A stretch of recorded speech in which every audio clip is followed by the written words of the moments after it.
morning, or depending when you're watching this, good afternoon, good evening, or good night. My name's Ross, and as always told, out of Voice of Radio.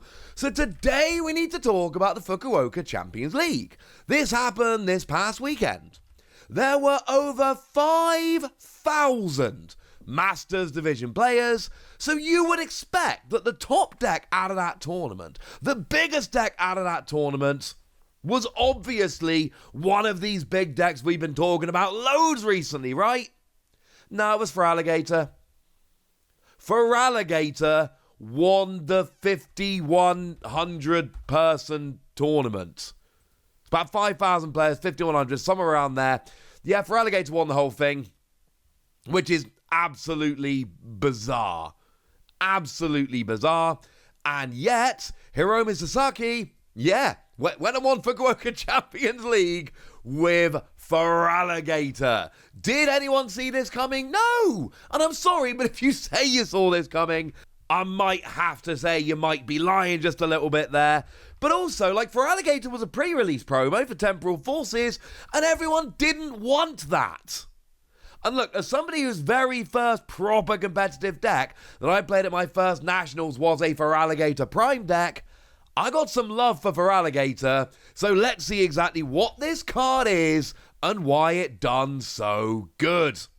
So, what we got here is a stage 2 with 2 energy, 160, can't use it next turn. On the face of it, slightly disappointing. Doesn't look particularly great.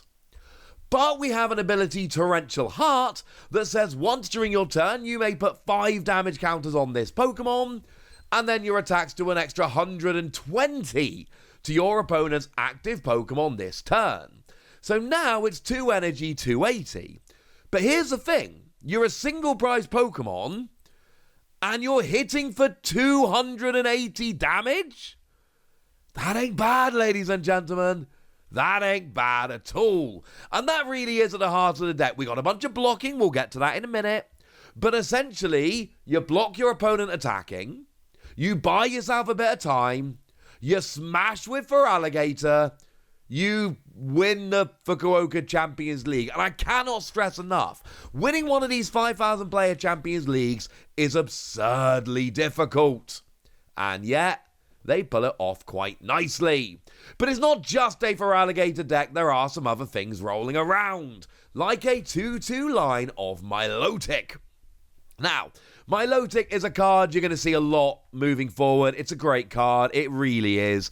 Came around in Surging Sparks, and it's got an ability, Sparkling Scales, that prevents all damage from and effective attacks from your opponent's Terra Pokemon done to this Pokemon. So this is essentially there for just particular matchups. Dragapult being able to get a one-hit KO on Feraligatr, it hits 200 damage, while also spreading damage to the bench. That's a bit awkward. It becomes a matchup you don't really want to deal with, so you don't. You play Milotic, and then you just roll from there.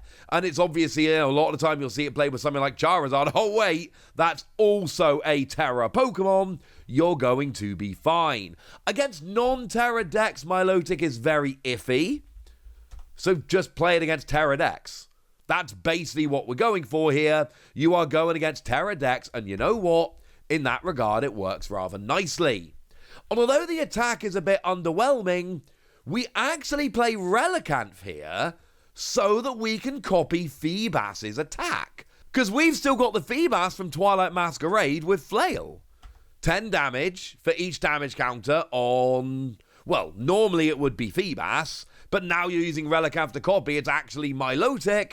And then, yeah, that kind of works nicely. Your opponent does damage and you do the same amount of damage back for a single water energy, which basically forces your opponent to get a one-hit KO, and if they don't get a one-hit KO, they don't get to, well, you get to hit them back harder and then they feel bad about themselves. Not to be rude, but yeah, that seems pretty good. And along similar kind of lines, we've also got ourselves Mimikyu. Now, very important with Mimikyu, this is not attacking.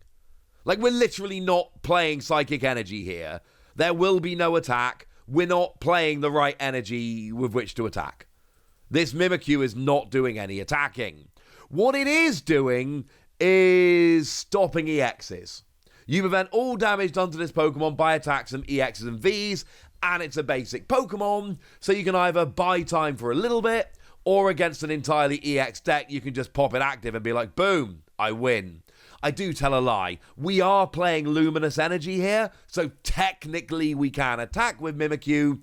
That's not really what we want to be doing here, although it does remain an option. And then along similar-ish lines, we've got Badoo. And what we've got with Badoo here is just that Pokemon. We've all seen it. It's been around for a while. Well, not that long, to be honest, but it's doing a lot of stuff and seeing a lot of play. No energy, 10 damage, stops your opponent playing item cards. And what that does is either just shut down a deck for a while or just buy yourself a turn or two, and that's going to allow you to get rolling, and once you're rolling, this deck becomes good. Milotic's a stage 1 that evolves from a 30 HP basic. Feraligatr is a stage 2, so yeah. One really interesting point here, though, along the lines of Badoo, there's no rare candy in this deck. This deck does not play rare candy, and I'm assuming that's because of Badoo. If you get Badoo locked as a stage 2 deck, pretty terrifying, you need your rare candy. No, you're playing a free line of Feraligatr.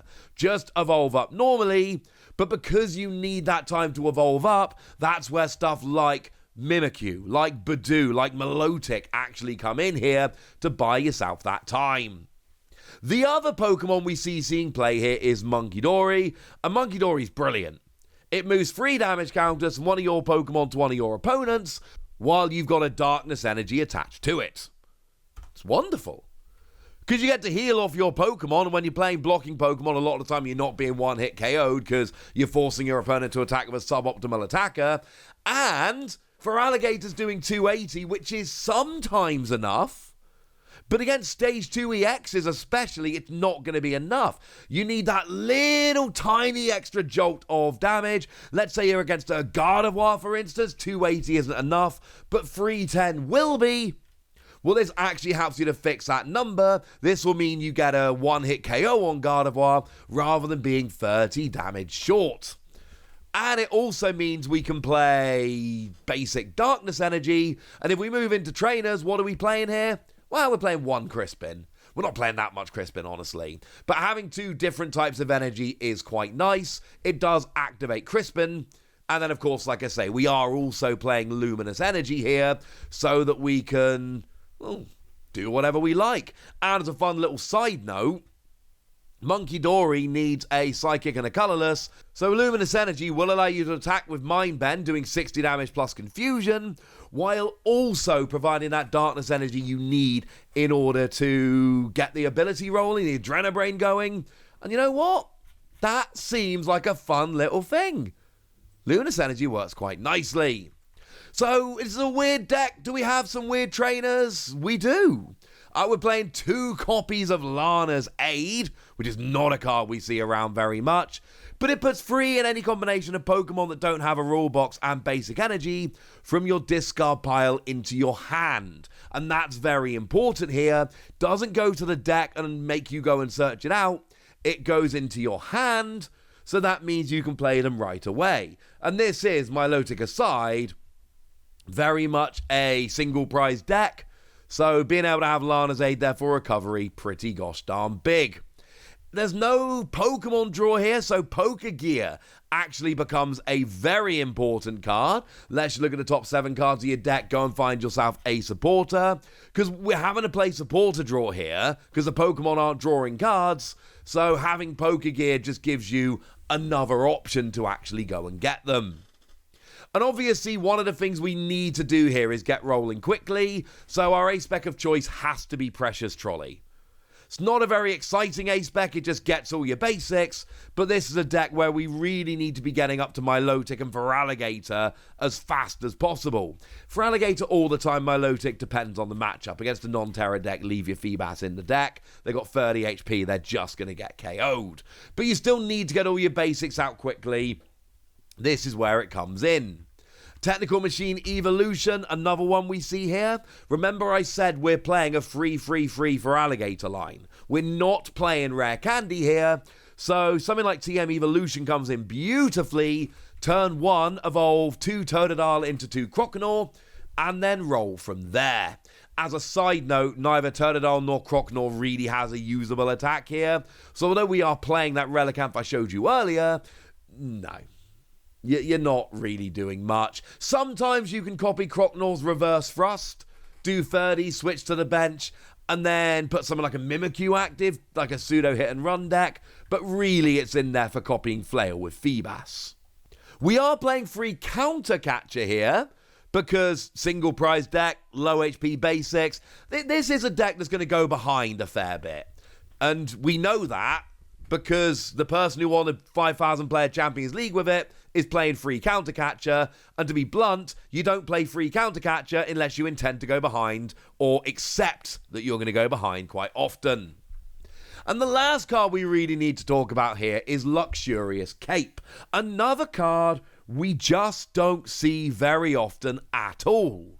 Because this has got good news and bad news. The good news, and it's very good news, is that you attach it to a Pokemon that doesn't have a rule box, and you get an extra 100 HP. Wonderful news. The bad news, and it is very, very bad news, is that when that Pokemon gets KO'd, you give up an extra prize. Very good news, extra HP. Very bad news, the extra prize. So this is a card where you need to be extremely careful.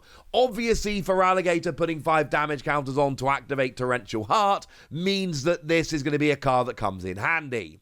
But you need to be able to look at your opponent's board and know you're not going to get KO'd. Or you need to accept that you might be KO'd, but you're willing to do the trade. Because if you're taking 2 prizes every attack, it doesn't really matter as long as you've got a backup attack. But we need to make sure we're playing this, like I say, either when you know it's going to save you from being KO'd, or you think it might, but you're okay if it doesn't. You wouldn't play this if you're going to get KO'd anyway. That would be very silly. Here's the deck list as a whole, and I love this. This is when I'm casting an event, and obviously I didn't cast it for Fukuoka Champions League, but when I am casting an event, this is what I dream of. A random deck that nobody thought was going to be good, that comes out of nowhere and is phenomenal. And here it's really simple. You got a bit of blocking with stuff like Milotic and Mimikyu and to a lesser extent Badoo, which buy you time or sometimes will just out and out win matchups. But then you've got Feraligatr who, 280 damage on a single prize Pokemon. And the only real downside of Feraligatr is it's a bit slow to get rolling. But this deck, look at the build of this deck. The trainer line is all built to get your stage 2s up as fast as possible without relying on rare candy because we're terrified of Badoo. And then the Pokemon line is built to just buy enough time until Feraligatr is rolling. And you know what the best bit about this deck is? I have not used a single Japanese card when showing you this deck. This deck is out now. Now, it must be borne in mind Japan is playing post-rotation. So that means that actually, even though you can play this deck, Japan are playing in a different format. So the deck may well not be as good in this format. But I'm telling you right now, this is one to watch. And now I'm looking at this thinking, is anybody going to bring this to EUIC at the weekend? Because I kind of hope they do. For now, I want to hear from you guys. I want to know how good you think this deck is. I want to know if you think it's a post-rotation deck or whether it could actually be good right now. Go nuts in the comment section, but be nice. And then make sure you like this video, subscribe to this channel, follow me on Twitter at @TheWasi. That's where we talk about Pokemon and a whole bunch of other card games. And please do consider checking out patreon.com/PTCG Radio, where you can support the channel, get some bonus podcasts and all kinds of fun things. And get shoutouts on the channel like the lovely Dojo, who's been a supporter of ours for a while now and is a very lovely person. So shout out to them for the support and the loveliness. But by far the most important thing as always, look after yourselves till next time, would ya? Thank you very much for watching. My name's Ross, and you've been watching PTCG Radio.